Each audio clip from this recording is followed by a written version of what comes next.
সুপ্রিয় দর্শক, আশা করি আল্লাহ রাব্বুল আলামিনের অশেষ মেহেরবানিতে ও দয়ায় আপনারা সবাই ভালো আছেন।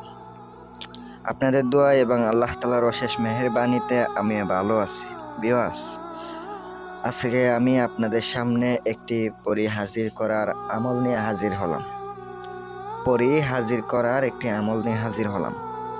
সম্পূর্ণ ভিডিওটা ধৈর্য ধরে মনোযোগ দিয়ে দেখবেন।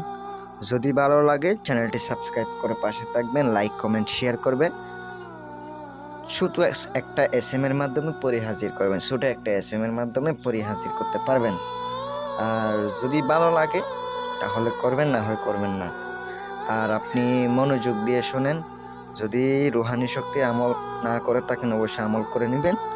আমার চ্যানেলের মধ্যে আমল দেওয়া আছে, আপনারা ওই আমলগুলা করে এই আমলগুলা করতে পারেন। আর কথা হচ্ছে, যারা রুহানি শক্তির আংটি, সাধনার আংটি নেবেন তারা আংটির মাধ্যমে হাজির করতে পারেন। আর অবশ্যই আমার কাছ থেকেও সাধনা করে নিতে পারেন। আমি বলবো আপনারা নিজের কাজ নিজে করেন, কষ্ট করে, এটাই ভালো হবে। যদি আপনাদের কষ্ট করতে পারেন তাহলে পরিশ্রম করলে অবশ্যই সফল হবেন। কারণ আপনি কষ্ট করতেছেন। আপনি অনেকে আছে কি 2 দিন 3 দিন আমল করে, যে আমলটা 7 দিনে 3 দিন করে বলে আমল করেছে, কাজ হয় নাই। আপনার তো ভাই ধৈর্য নাই। 3 দিনে কেমনে হাজির হবে 7 দিনের আমল?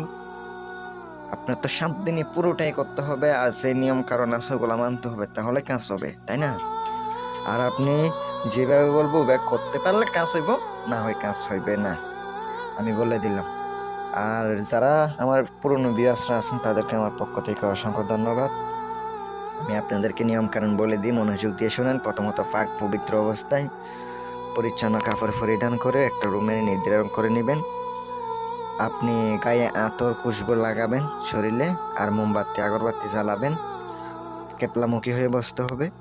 বসার পরে অবশ্যই নিজের শরীরটা পারফেক্টভাবে বন্ধ করে নেবেন। নেওয়ার পরে আপনি ইয়া আলিমো ইয়া কাবিরু, ইয়া আলিমো ইয়া কাবিরু, এই 2টি নাম আপনাকে আগে মুখস্থ করে নিতে হবে। এটা জাকাত হচ্ছে। কিছু পোলাপাইনদেরকে কিছু খাওয়াইয়া দিবেন, কিছু মিষ্টি এরকম কিছু খাওয়াবেন। বৃহস্পতিবার রাত্রেবেলা শুরু করবেন আমলটা।